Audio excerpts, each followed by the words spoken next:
Pajaknya meng 5.000. Kok iki 200? Loh, ya sakarepku sing narik pajak kok ya. Sesuk meneh kon ora liwat rekeningku. Lah ngapa? Lah ya rekeningku ki tak gawe ora dienggo kirim-kiriman duit kaya kowe kok. Ya. Kowe ki turun jingkrong ngono cengelmu dirubung laler ae lho. Mbok ora banget. Padahal aku batang ngono apa piye? Paling karo denku mung dinan iki.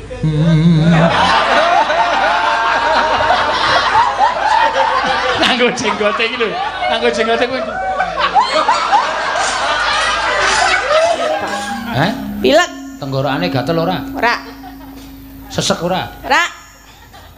Sesek nek kuwi mesti ya. Lah ngapa? Ora apa-apa. Aku lagi munggah lho. Arep tok garapi. Ora tak garapi wong nyatane aku takon gejala corona kuwi nek flu terus tenggorokan gatal, napas sesek kuwi gejala corona. Lah mulane aku takon tenggorokanmu gatel ora? Mboten. Dadane sesek ora? Mboten. Ayo wis syukur berarti kuwi flu biasa.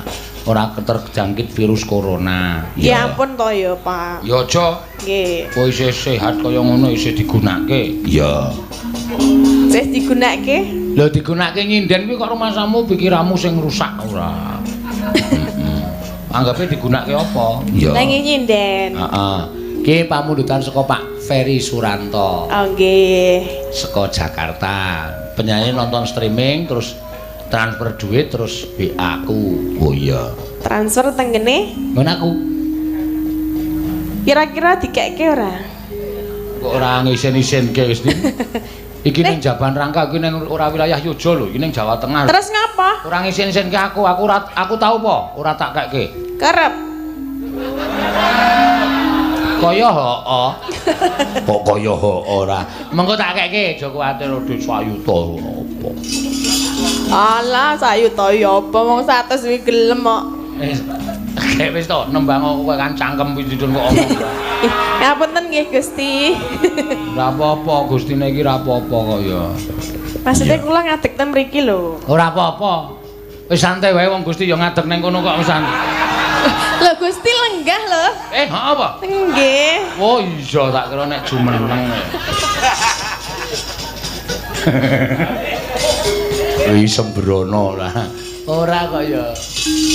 Ya dibawani alon-alon. Ya mengko tak transferke ning rekeningmu. Rekeningmu piro? Iki mengke tak kirim iki wae. Ayo wis berarti kan ora usah. Nek luwih HP nek langsung mawon ben disekseni wong mriki. Desa njelok mriki men ngerti nek jenengan dikekke kula. Ngono lho, Pak. Iya engko tak kekke ning tandang ana dhisik le nyanyi rasa trewes sik to. Lah jenengan ya aku sarep muni jenengan jek omong wae kok. Ayo ben yo wis tak meneng wis. Nek aku meneng ra diseneni lho. Engko biasane nek aku meneng kowe piye kok meneng bae ngono. Ya respon sithik-sithik ngono. Gak. Respon kok sithik-sithik. Nyingkar nyingkur.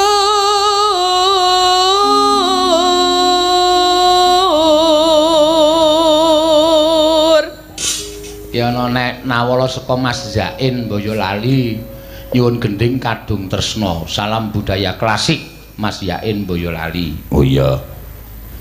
Ah, ya engko diaturke. Nggih. Ora kowe gede kancane terus kowe metu. Lah aku yo mengenggi lho. Lah iya kok njurku aku kok muni nggih kaya Sajayar tok pek kabeh.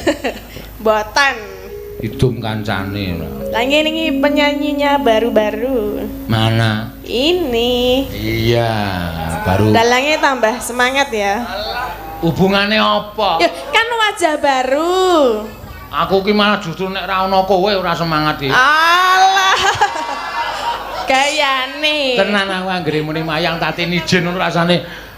Saya ora ndek kekuatan ora. Bagene nek aku nang kene kok meng diunek-unek. Soale kowe iki di antara sinden iki paling ketok. Ketok apa nih? Yo ketok mencorong ngono lho. Mencorong piye kaya senter. Domongi kok sinden iki nek takon lurus ngono kuwi mesti ketok dhewe. Pak ibune kok ora padha to kaya. Mesti tatin. Heeh. mencorong piye ta kok ngawur. Iya. Wiwi nani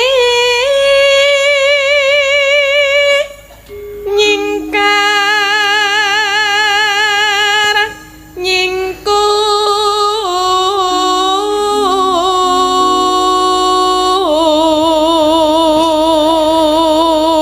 Biyen dek rung iso nyandang Jawa ya wis ora pati apik no.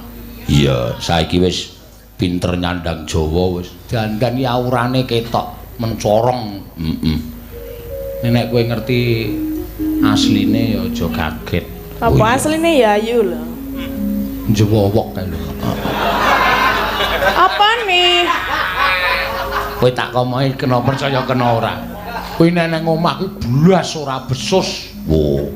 Tenan aku ora gol arep sinden nek dandan ayu nek nang omah ki ming sarungan sak dodo kae. Karo kotange ketok lemeko kae. Karo udut, mosok udut. Domongi kok ana sila ning kursi kae bul mongko kretek. Heeh. Tenan.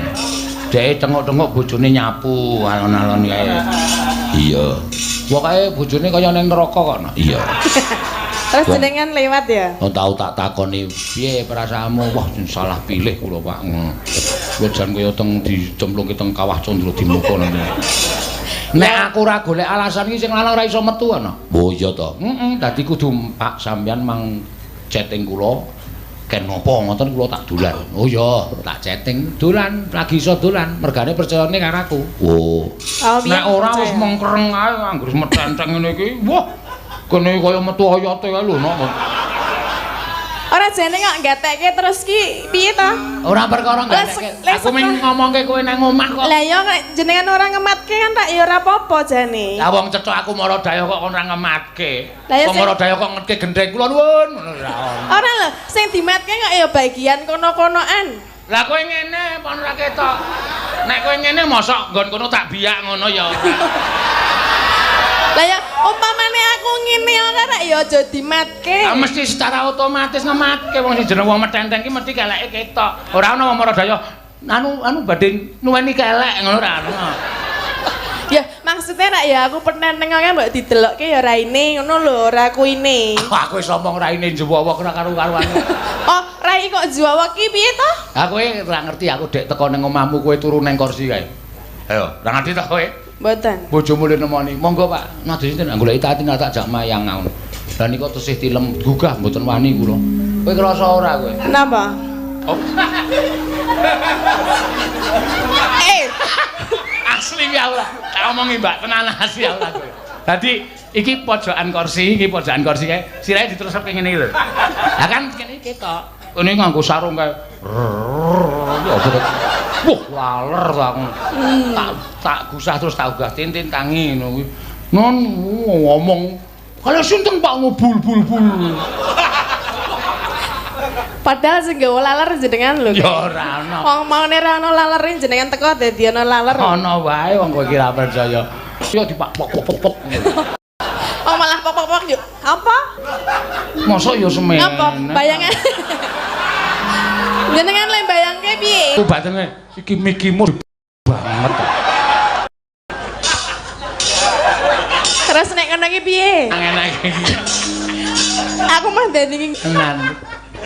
Iki lho Mbak Lia nganti ya Allah aku digarapi lho. Mbak Lia kan lagi pertama ndelok Gojek. Ya ngono kuwi asline dalange iki cok ngudal-udal wadi ngene. Awas lho Mbak, wadimu aja nganti ketok. Ampun teng ngarepan lho Mbak, mesti kula delok ampun. Itu nek kala masa kula mriko.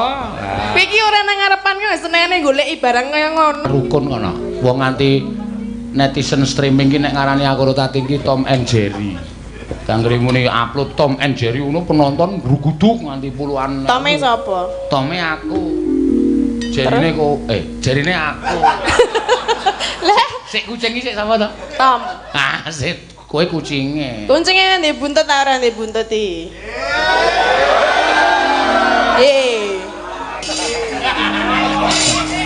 Guys, aku Tom. Aku Jerry. Ha iya kowe lak karepe aku ndek buntut to? Ndek buntute ndi? Ha iki. Lah ndi? Ayo engko tak dudu. Engko tak fotoke tak kirim. Paling gilani ya. Ya. Nek menggo ngentas. Aku sarep mangap lho. Ya mangap. Lingsem yen ke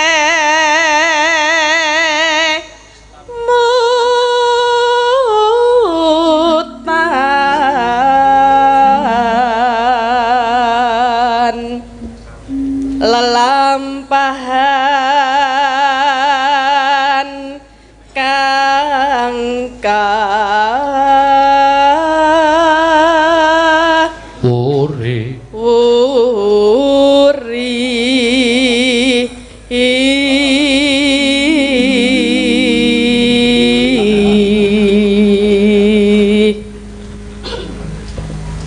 tresno tulus nadyan ingku bek asmara.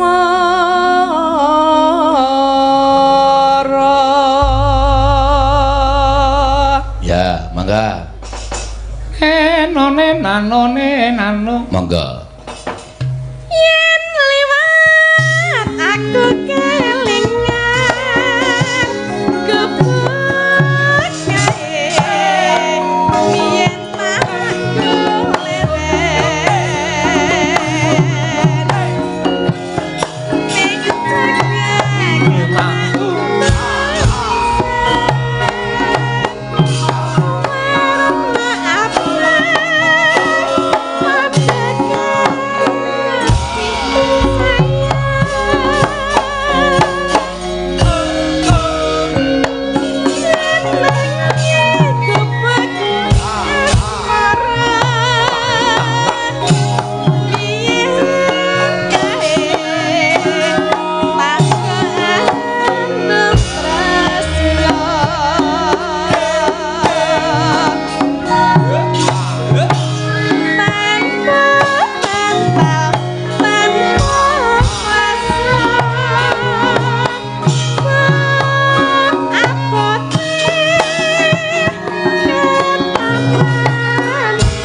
mandek kene ngapa? Ya mandek kene ki ra apa-apa wong ya dicegat karo masinis dadi ya. Dadi mandek ora apa-apa. Ra apa-apa. Kesel apa, Mas? Ora apa-apa. Kalau kon napok ya. Sing ngendangi tanpa ekspresi tenane. Oh. Iya sajake wis ora seneng karo Tatin. Kaya enggak mandek kene ngapa, Mas? Ora apa-apa. Wong sengit ki ndulit lho.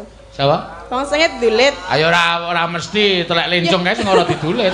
Maksudnya ibaratnya ngono lho nek wong pepatah. Wong ketemu telek lincung mesti ora ono wong ketemu telek lincung. Iki hubungane lanang karo wedok ora karo telek. Aku ngene mau wong sengit ki mesti ndulit. Apa wong sengit ki sing ditok omongke ora lanang karo wedok ning kuwi berbagai macam apa wae iso. Jenengan tau krungu ora kata-kata kuwi? Urung. Masa urung tau krungu? Urung ora tau ngerti. Wong sengit ndulit. Terus apa meneh ya? Apa? Pas pelajaran turu. Ora turu ning nggawa kuwi Ra iso gambang, ra iso nyuling. Oh, beda. Ngono kae lho, ra iso nyanding. Wong sengit ndulit. Gething nyanding. Gendring nyanding kuwi apa jenenge? Jenenge pribahasa. Lah iya, tau krungu urung? Urung. Nah terus piye lan jelaske ya? Ya kok intine kowe aja sengit karo aku, ndak kowe balik seneng karo aku ngono lho. Alah sing ati senengi apane. Paling mung kon gusah laler ning cengel. Ya lihat aja. Alah. Kowe iki nek nyanyi mbok madhep rene to? Oh, wis madhep rene tak kira nek. Areng apa meneh? Ora apa-apa. Omong. Ora iso bedake ngarep karo mburi ngono wae piye? Ha padha ya kayane. Ya beda. Ya kene, Mbak. Madhep rono kok anggapku madhep rene. Mergane? Tak kira ki aku ndelokke gegermu iki madhep rene bareng tak munggah lho kok gelungan. Bel padha. Ya. Tekan ngendi mau jolen yo niki? Nenone. Kok udu ye? Iya. Kupuk kae nyimpen wajah.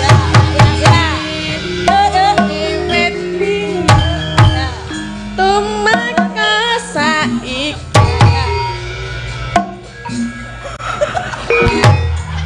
Kupuk kae kebak trimo. Wayah wengi nganti pengen nukruk gundulmu. Mula Terus piye nek ngono ki le joget? wong kemayu iki akeh sing gething. Rasa sok kemayu to. Saiki ditekoni kae gething apa seneng? Ayo mesti sengit wong ngendhangane sak karepe dhewe kok. Mongko den kowe nek ngendhangi trampile ra jawa-jawa. Ngendhangi kok ming bung bung bung bung. Ba ba ba ba. Bung bung bung bung. Kaya nek bar tok peres tok ketap kowe lho. Bung bung bung. Rono meneh. Pancen pikirane gur nang kono kok. Ayo. Ba ba ba ba. Babla apa? Nek dikebulke suarane mak ba ba ba. Saking gedene. Aku ngudungi lho. Ngudungi. Mah Semaput nggak? bablas nang sirahe. Nah, tingil-tingil Niki lah. Gusti, niki sinden omongane rusak niki. Ya sing marahi nika lho Gusti kaya ngono. Ah nggih ta. Oh, Gusti iki mesti mbelani sing wedok ora. Ora tau mbelani sing lanang. Lah ya ngapa mbelani lanang? Padha lanange. Iki diurus ra iki, Rasa. Denko iki. Si bar iki apik Denko wis delon.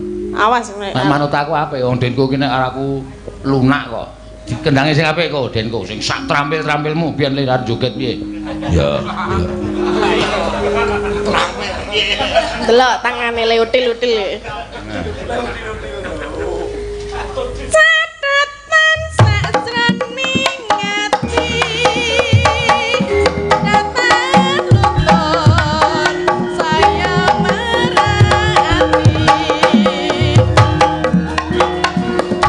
aku kowe tadi karwa markolere kubuk asmara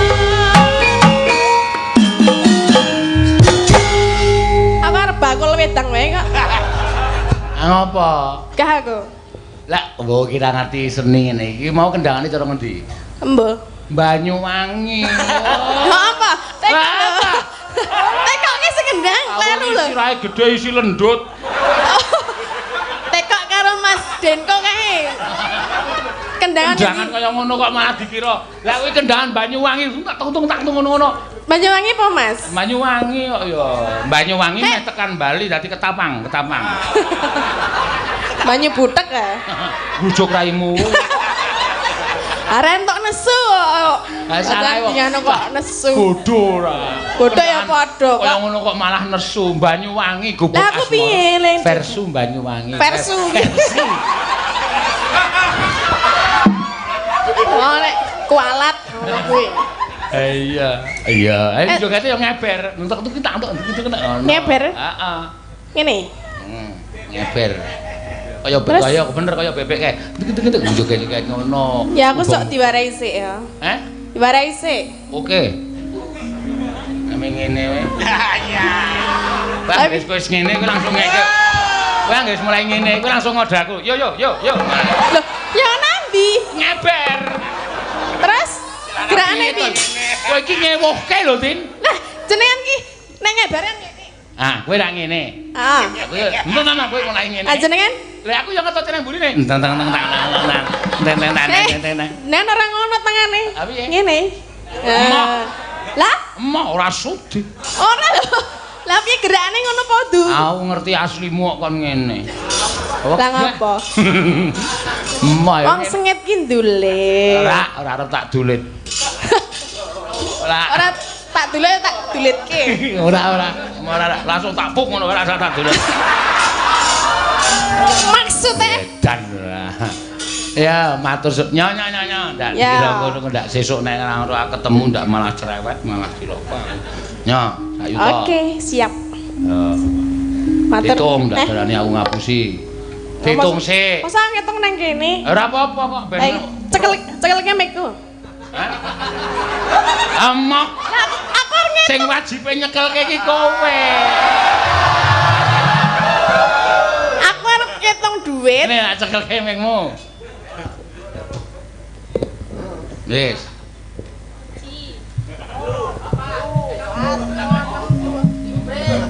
Kok ming 8? Kowe ngerti ra, pembayaran iki butuh pajak. Ya mau aja disebarke. Apane?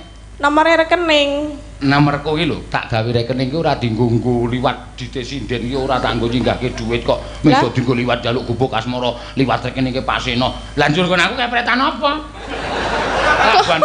Ora lho, lek omongan kok mecucu-mecucu kowe copot. Mecucu kok tak iling-ilingi. Lah jenengan kok ya ngerti. Wong mecucu ora tak iling-ilingi kok. Copot kuwi lho, untune kaya arep copot. Acan kendho kok wisan. Iya. Karena wis tuwa wis. Utang lho. Iya. Utang, Pak. Ya, nya. Piro kuwi mau? Iki lagi 500. Hah? Rai-rai ngapusi. Padha. Ya. Matur nuwun nggih. Oh, wis genep. Nuwun nggih, Pak. Ayo. Nek mlaku ki madhep rono ora mundur. Oh. Lah. Oh, jaluk. Jaluk diapakne. Bar nangka dit kok mlaku mundurne tak kira. Bul saka mburi. Iya. Lah ya ora apa-apa ya, Mas. Nggih, matur suwun. Denko lagi ya. Alah. Hayah.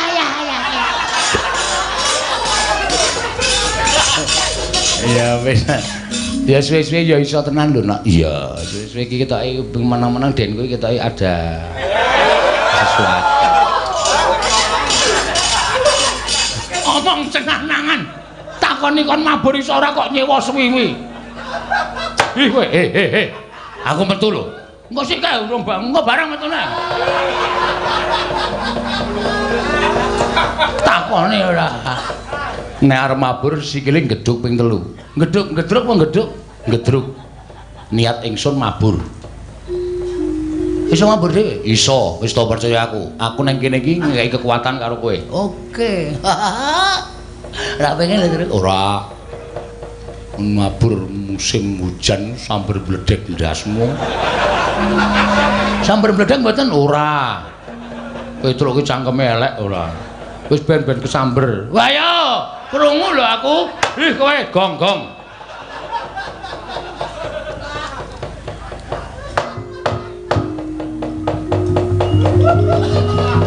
Saya Truk. Aku arep nang Kalimantan.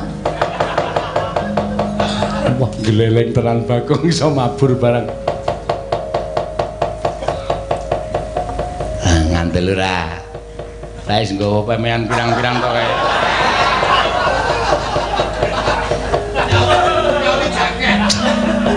Aku goleke jaket kulit, Gong. Gong, goleke jaket kulit. Oke, santai wae. Ukurane apa ukurane? Ngarep colong kok dadak delok ukurane ora. Sik, Truk. Lu mandeg ning kono ki apa? Sik iki ana kamar mandi ra ana gendenge. Wah, Truk. Waduh. Truk, ora sida ndek, Truk wis. Piye? 60 ke atas. 60 tahun ke atas, Truk. Wis nggawa bel. Nggawa bel piye? Teng klindring. Turun. Sip pokoke. Nah, kurang golek ndoro kae. Tak maju ya, Truk. Maju, aku nututi Gong ya.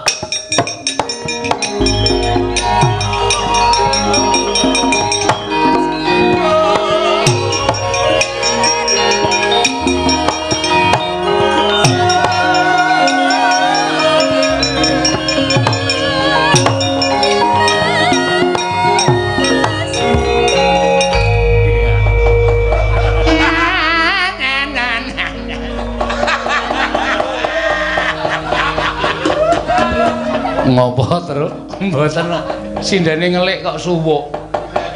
Nganti isin. Ayo ngayojan iki apike ngene-ngene isuk sak nggon-nggon gelem. Jak mandeg sak nggon-nggon gelem.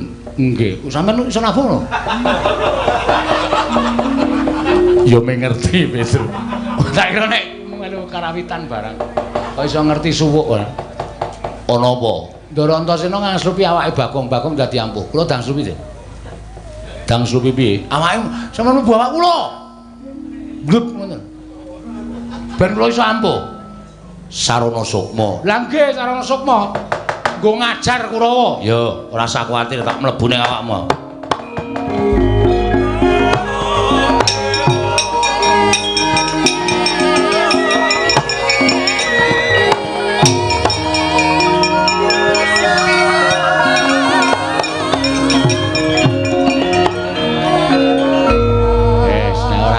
Iki ora gayeng. Kula iso ambles bumi, iso.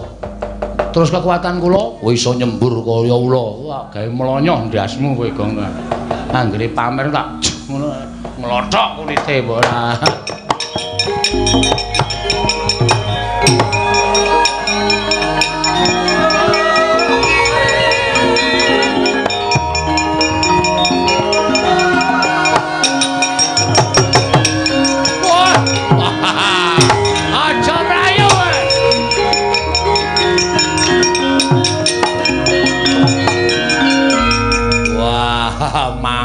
Mangar raine sajake mentas meguru anyar. Rasa kokean gunem sing tanpa guna Widrasana. Kowe mau ngajar aku untuk banting-ting aja jos banting aja tos jiwit kempal bengkal. Saiki wayaning mangsa kala kowe du ngerti kadigdayane Bagong. Wah, ayo nek pancen kowe ndek kekuatan tokno legane atiku. Weh, kowe arep wani karo Bagong. Lakon lho. Ati iblis motor wae. Ada kudus kowe.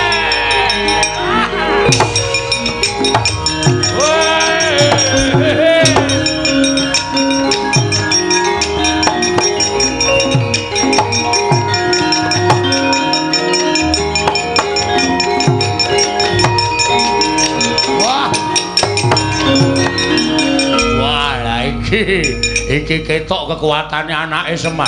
Wah, Bagong kok mabur. Teratapan atiku. nek ora mundur mesti ae werna-werna pokal kawene Bagong. Mana di mana matanya? Ngapunten. Nyuwun ngapunten. Nyuwun ngapunten. Bagong wedeni Pak. Bagong apa? Kowe iki karo Pangeran Pati kok kalah karo Bagong. Kowe iki Kadang Nata kok kalah karo Bagong. Nek cara aku isin Sengkino, Sengkune. Weh, adalah tembles dening aku kaya.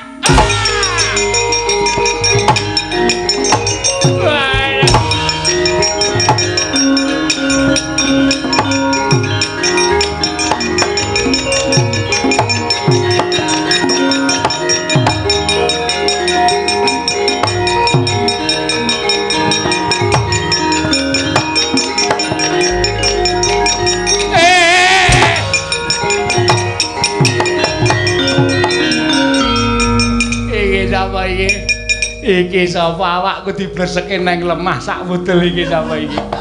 Apa ora kowe? Gong. Ora nang kono ta kowe? Marai kleru aku. Mau medasku kok. Nimbles iki kok iki lho. Kaya ndase padha ndasmu kowe. Ndase padha. Aduh Petro aku kapok. Aku kapok, Petro. Kowe ketok apake, Tru? Tak pendem. Lho. Piye carane ngeduk jugangan? Aku ora ngeduk jugangan, aku Kang Slupan Ndara Antarja. Wah, gleleng kowe. Ning kowe ora iso mabur. Ning nyengget kowe iso. Ya ora sengget-senggetan, damai pokoke. Sing diajar Sengkuni, aduh, aku culno. Aku kapok. Ayo. Mati tanganku ra iso nyekel sirah. Petro aku culno.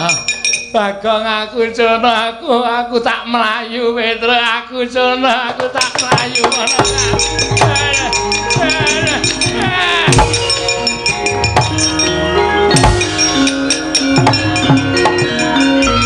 Wis lunga ta, Tru? Wis lunga dengkulmu mlocot. Wis melayu kok lagi nimbles. Aku enggak sengaja. Wah. Cuk. Sembur. Apa kowe? Sembur raimu. Asem kowe ngemot pestisida ora.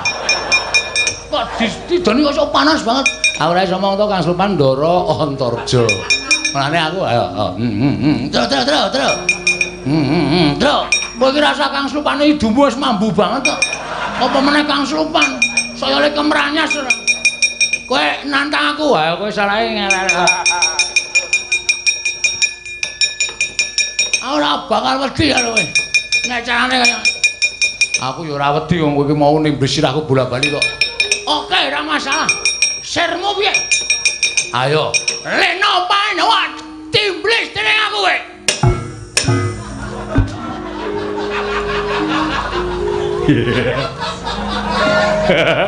Do metu, Gong. Sok nenek metu ya omong. Ora meneng-menengan. Sengit aku nek meneng-meneng kaya piye ngono rasane. Mesti lho pono kawan kok mesti kaya ngono ya Dimas. Aku dikon karo Bagong kok, Kang. Sisane kula singkirke yo, Kang yo. Aja nganti ana sing sisa ning Karang Kadempel. Ayo, Yayi tak derekake.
Raden Prayitna Semuriris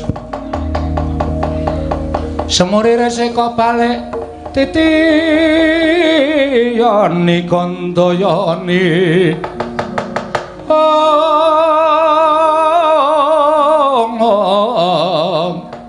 Trisanya Purnama sasi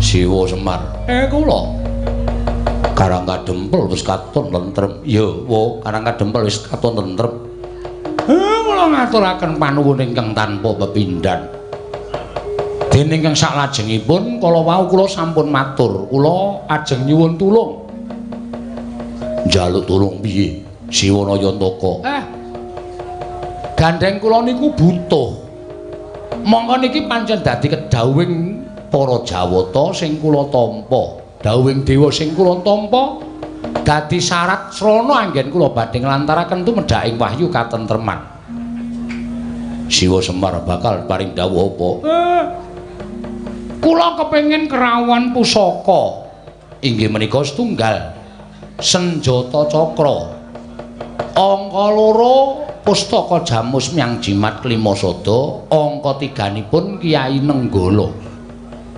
gandeng pusaka 3 niku sing kula butuhke mongko niki dadi syarat lah sakniki kula tak balekke kalih sampeyan-sampeyan kira-kira putra-putra Pandhawa niki sinten sing wani matur kaliyan ingkang kagungan kula tak nyuwun priksa kados pundi ya Mas waduh aku dhewe uga bingung Dimas Gatotkaca yen Dimas Antasena piye wis nek miturut aku gandeng dawuh iki kakekne Semar monggo kakekne Semar iki dituwake karo para Pandhawa matur wae apa anane lan kowe karo aku wajib nyendikani Kang nek perlu mbelani karo kakekne Semar iki aja ketanggungan tegese aja mung mertanggung ning lahir batin nadan awak dhewe diadepke marang perkara sing angel sarta rungsit lan rumpil kaya ngene wajibe kowe aku tetep mleksanani Siwa Semar kula yen pancen kaya ngono aku sing saguh sowan marang negara Ndrawati nyuwun ngampil senjata cakra saka ngersane Kanjeng Prabu Ndrawati niku tenan ya tenan saestu lho ya nek enten apa-napa sampean wani nanggung syukur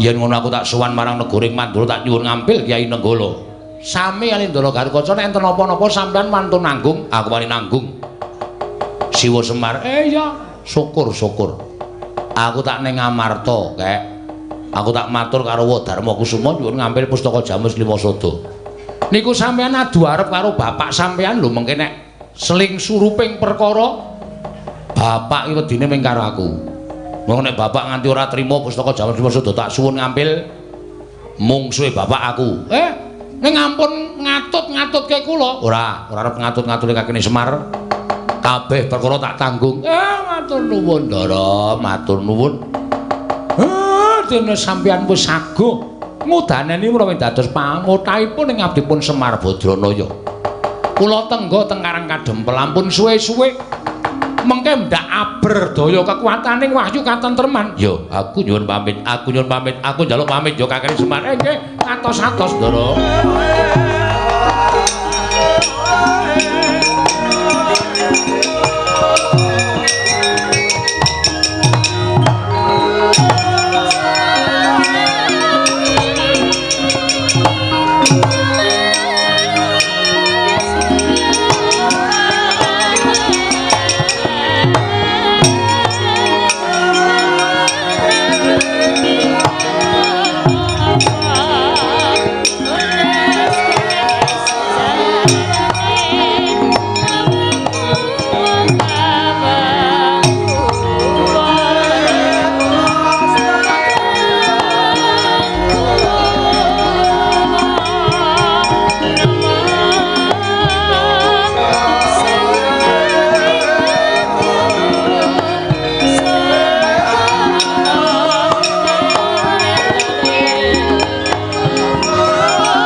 Mangunggung kanduhan remang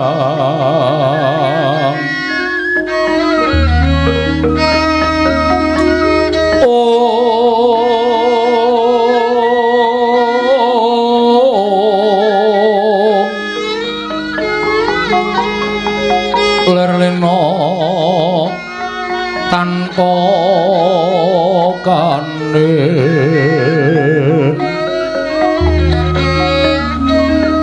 yen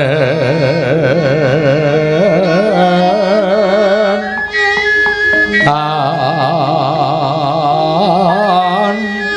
tuluso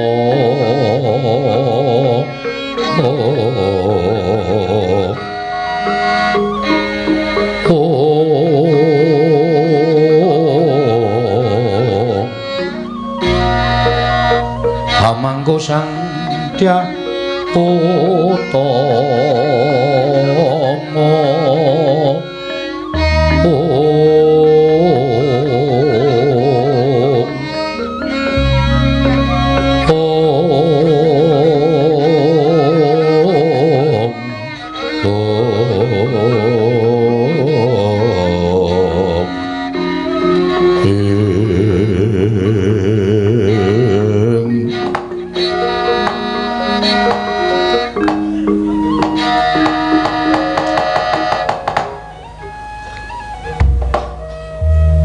Sukmana Madin luwih ana sasmintaning sun jagat wasisaning Ubatara gawe kaget ora pangling kaya Atmajaku pringgondani tetuka ingkang sowan ngabiyantara ngersaning wong atuhamu ing Dwarawati nggir Gatotkaca padha kanthi raharja sapraptamu ning kedhaton praja ing Dwarawati nggir tetuka tansah pinanganing kawidadan niring sambi kala sowanipun ingkang putra ing pringgondani Kemarang ingkang putra ngaturaken sembah sumenging pangabektinipun ingkang putra kunjuk sandha pepodo paduka Kanjeng Prabu ing Dwarawati.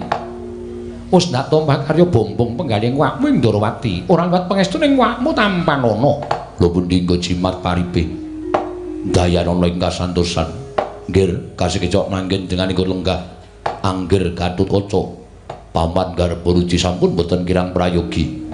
Dipun sekecaken lenggahipun nggir ing ngabdi Widara Kandhang Siwawati Udawa inggih kepareng kula ngaturaken sembah pangabekti kula kunjuk Wawati kula tampi dawah sami-sami Gatotkaca wonten timbalan sumengko pangabot Drandamara sasi gita ana wong wigati Sowanmu ning Projeng Durawati marata gage matur marang awakmu ing Dwaraka.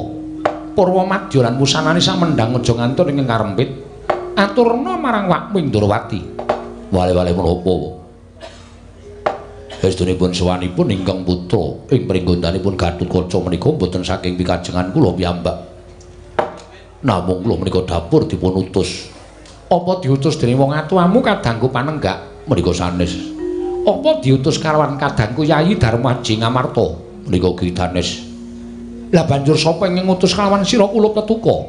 Mboten sanes kejawi namung Siwa Semar Badranaya. Nalika semanten ingkang putra nampi timbalanipun Siwa Badranaya supados sowan wonten ing Karang Kadempel. Ingkang putra kadang kula Kakang Mas Antarja miwah kadang kula Yayi Antasena sedaya sampun kepareng sowan wonten ing Karang Kadempel. Kiai Semar nalika semanten mratelakaken duwen paring pangandikan bilih nampi sasmitaning dewa dados lantaran tumedhahing kanugrahan.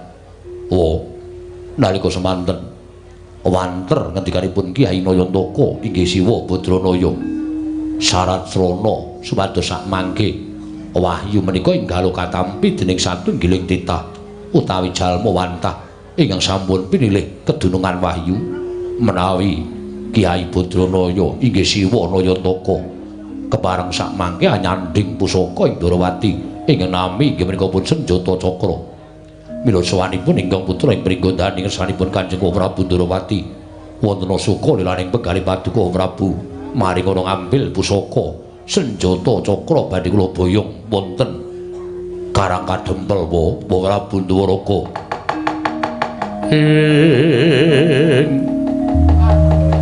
Kagatri sang kapirang urinangkul kinampet gampedo sang reknaning bawana.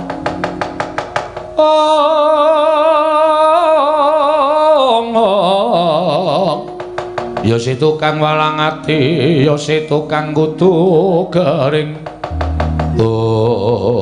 Ya to, Ger. Kabeh aturira wis tak tampa, cetha ora ana ingkang cicir swiji. Nanging saka panglimbange wakmu ing Durawati, kosek to. Lah ing atase Semar Badranaya kuwi derajate ngaceplik kuwi wong loro saudon telu saurupan pangkate amung batur. Jejere amung Panakawan. Lah kok wani bakal nyuwun ngampil pusaka Senjata Cakra, apa anggap pusaka Senjata Cakra ki pusaka loro saudon telu saurupan. Kuwi gedhe dayane pamunaing satru sekti.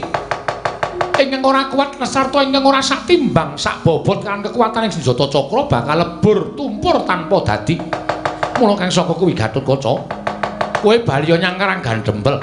Matura marang Kakang Semar Badranaya yen to apa kang dadi penjaluke nuwun sewu nata Ndarawati ora iso ngudaneni Gatotkaca.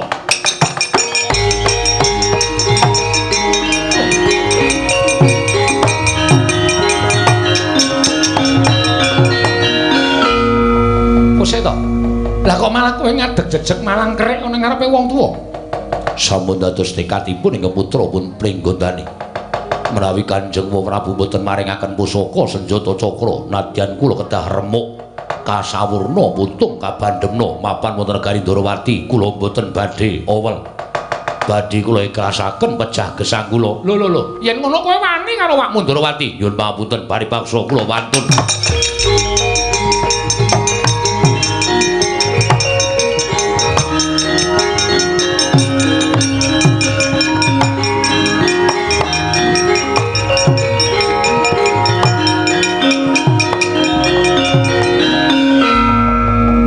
Sewu nggih. Mestinipun kula menika mboten badhe cawe-cawe perkawis menika, namung nuwun sewu gandeng kula menika pangkatipun senopati. Tentrem lan botenipun negari Durawati menika gumantung dhateng senopatinipun menawi anggir Gatotkaca badhe. Nuwun sewu wantun kaliyan Kang Woh Durawati kula ingkang boten narimaken. Menawi jengandika anggir Gatotkaca badhe kepareng wantun dhateng Kanjeng Prabu Durawati, kula aturi nglangkai kuwandanipun ingkang pamaninggal Baruji. Ora sah gokan gunung sing tanpa guna. Apa dianggep Gatotkaca wedi karo Paman Setyaki? Nah ngaten boten-boten mriki papanipun tiyang neter kadidayan. Kula aturi medal Jawi, rupak wani, jembar wani. Monggo kula dherekaken Setyaki. Setyaki aja kaya ngono, Mas. Setyaki.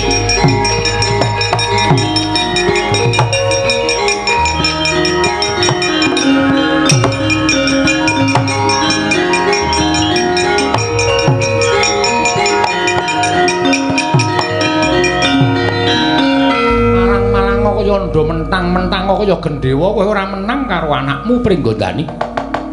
Yen wis kaya ngene iki mbebayani, mula kowe ora usah melu-melu perkara iki tak lambungane dhewe. Ora, Bu. Angger Gankota sampun kepanjingan. Pakarti ingkang boten sae. Nyatanipun piyambakipun wantun kalian tiyang sepuh, wantun kalian pepunden. Menawi boten kula ingkang ngemutaken sinten malih. Wis, kowe ora usah dadak melu-melu Gatotkaca wonten timbalan. Yen ngono wis tok antepi tenan kowe wani karo awakmu Ndarawati. Sing tawedene apane? Tinimbang kula dipun dukani dening Kyai Semar, kula mboten saged netepi dhateng jiwaning satria ingkang saguh, nanging nyatanipun mboten kasembadan boyong senjata cakra.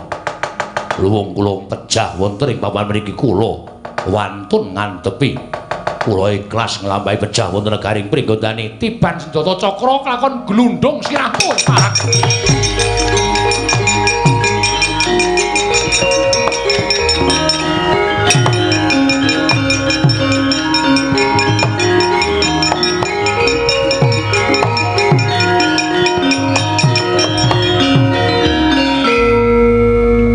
Kersanipun kados pundi? Kok sik to?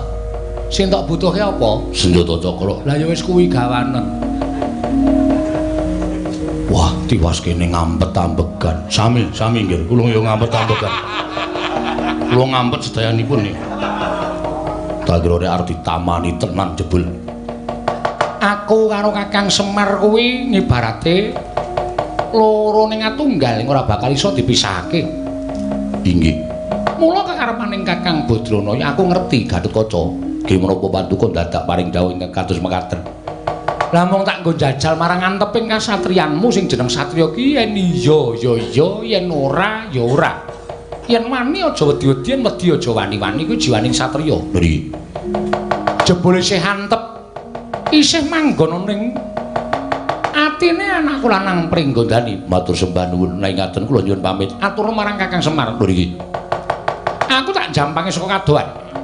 Ana lelakon apa yang bakal dumadine Karang Kadempel? Nggih sedhaken dawuh. Setyaki wonten timbalan tunggu nang praja. Kula mboten nderek, ora usah.